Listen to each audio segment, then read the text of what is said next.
Let's go! KJ Jefferson should enter the NFL draft right now. And Arkansas fans, before you freak out, trust me, this is going to have a good ending. So comment down below. Do you believe KJ Jefferson would get drafted in the first 3 rounds? Because I think this game versus Kansas, and I know it was Kansas, but I love a quarterback that can carry a roster, and there is no player throughout college football that is more valuable to his team than KJ freaking Jefferson. Now, you see right here, Arkansas dominating in the first half. This was the final drive for the Razorbacks to try and put this game, quote-unquote, away, and it looks like he is dead to rights, and a lot of you remember this play. It is Ben Roethlisberger in his prime, good, but even better because Big Ben never had runs such as this. It's one thing to avoid the sack.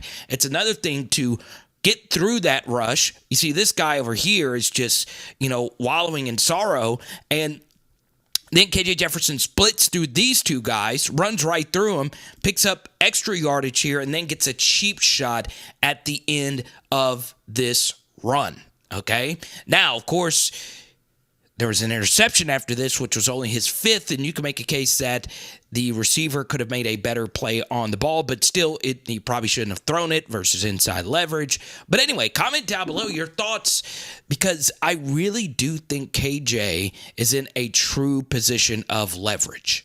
Whoa, reverse! He's going to throw it. Philly special! The Philly special! The Philly... Yes! Yes! We did! Let's go! They tried to run the Philly special! No, can't do! No, like the baby! No, couldn't do it! Let's go! Boom! I'm looking at you. Yes, you, right now. So, as you can see, I was very excited that Arkansas won this game for a few reasons. The first is, well, as you guys saw in my video, I really thought KJ Jefferson was going to tear Kansas apart, right? And I do think there was so much made of the opt-outs, and we'll talk about that coming up. But let's just say I had Arkansas winning this game. My major point here is, yes, there was so many bad calls in this game. That was not a fumble on Matt Landers. As you can see, his elbow was down, and the game should have ended right there. There were a lot of other calls that did not go Arkansas's way, and it was very, very, very strange, including the targeting at the end, which I thought was BS. But the simple truth is Arkansas should have never been in this spot. Now, let's go back to this photo here. Who is more important in this photo, right? Obviously, long-term, it is Sam Pittman, right? He is the head coach of the team, and obviously, if this were the NFL, the quarterback is more important than the coach. But obviously, in college football, you don't play forever.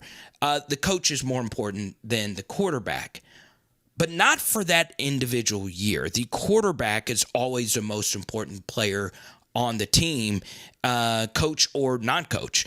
And KJ Jefferson really carried Sam Pittman in what was a really a really poorly coached game in my estimation. Yes, you didn't have Barry Odom, but the defense obviously, was able to create some turnovers and, really deal with the hand that they were dealt.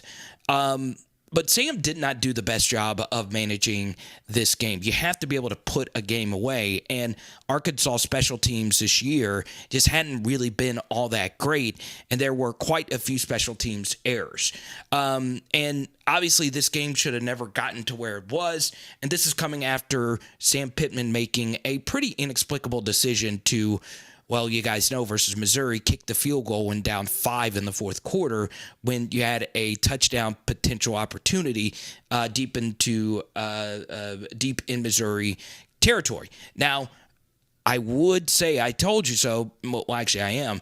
I did a video on Sam Pittman's conservatism before the year, and it reared its ugly head again. Now, there wasn't any bad fourth down or anything like that decisions here, but this was a game in which KJ Jefferson put the team on his back. And honestly, that shows you how valuable he is to this team. You take a look at the games where he didn't play and/or was not fully healthy. Liberty obviously was KJ Jefferson's only poor performance. He probably shouldn't have played that game because he obviously wasn't healthy, and it was blatantly clear.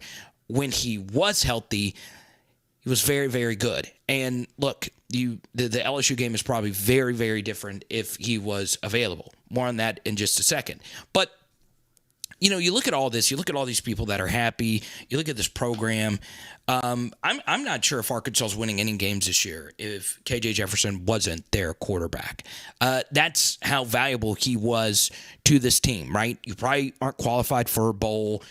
You probably aren't, celebrating this big opportunity after a really good year from the year before, where I felt the team was a little bit more complete. Obviously, the defense was a lot better, but this was a game in which I have, and there's few times, like you really got to go look at some of those Cam Newton games where you really are seeing one person rally the troops, right? KJ Jefferson in this game, no starting center. Star running back gets hurt early in the first quarter. 3 of your top 4 receivers aren't there. Guys are fumbling left and right. Guys are, not running the right routes or whatever the case may be. And honestly, if you take a look, and a lot of Arkansas fans that watch every snap of every game, I was able to watch most of them. KJ Jefferson makes a lot of those kind of plays that we talked about early, where he is, throwing off potential tacklers, stepping up at the pocket, scrambling for a big play, or throwing the football down the field. I'll never forget that throw to Rocket Sanders versus Alabama. That was just straight up filthy. And honestly, KJ Jefferson has been the quarterback of these Sam Pittman teams these past couple of seasons. We honestly don't know what Sam Pittman is really like as a coach without KJ Jefferson as his quarterback. Yes, Felipe Franks was okay, his Sam Pittman's first year, but they were a 3-7 football team that year. Boom! I'm looking at you. Yes, you. Hope you subscribe. Before I give you the good news at the end of this video for KJ Jefferson, I want to shout out Terry Hampton from El Dorado, Arkansas, and shout out to Dominion and everybody else that stepped up. I really enjoyed Sam Pittman's post-game where he said he was happy for the guys that actually showed up and played this game. And I was happy for everyone there for Arkansas, because this loss would have been devastating, especially overcoming all the opt-outs. But like I said, as long as you have QB1, you have a chance. Now, let's talk about KJ Jefferson here at the end. KJ wants to come back, right? And I'm not saying he should go to the NFL. I'm just saying he should declare for the NFL because he's got all the leverage here. This roster, I don't know if it's going to be really good next year for Arkansas. There's a lot of rebuilding that needs to be done. Where is a Luke Sanders in the transfer portal to, make this defense better next year? I don't know. We'll see what T. Will does with the defense. I'm very excited to see him as the DC. But I'm going to be honest with you. This team is nothing without KJ Jefferson. So what I would do is use my power and get more money out of Arkansas, right? There are plenty of teams that would take KJ Jefferson right now as their quarterback, and he could go in the portal and get more money if he really wanted to, but I don't think he wants to do that. The right thing to do is enter the NFL draft and say, hey, this is what I need to come back to Arkansas. And it's pretty clear that Arkansas needs him more than vice versa at this point. You need a quarterback to carry a roster that honestly is full of 3 and lower tier 4-star recruits and transfers, especially in the SEC. And I think the SEC is going to be really good again next year. Bold opinion right there with the Power Hour SEC. But yeah, I don't know why he wouldn't do that. Now, of course, Arkansas probably wouldn't like that. It's perfectly fine. But if I was in his spot, I would do that. Because right now, there are probably coaches and staffers on this team that make more money than KJ, when the biggest needle mover on this team is number 1. So if I am not making at least a 7-figure amount of money next year, when I know that this team would not go bowling if I did not exist. You guys saw what the Cade Fortin and Malik Hornsby experience looked like.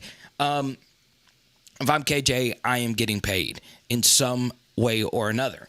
And look, I might be clueless here. He might already be making millions of dollars and is perfectly happy. But I guarantee you there are plenty of big Arkansas donors that would be very happy to be known as that person that kept KJ Jefferson at Arkansas. It's a win-win for everybody. So it's honestly a pretty simple concept. There are a few instances historically where I've seen one player carry a team of skilled guys who struggle to get open, play callers who, and Kendall Briles that were, I'm going to be honest, I'm a big Briles play caller believer, but he was very inconsistent really in the red zone and a flat out abysmal defense. So for that, I was going to do a video on this. I might still do a video on this.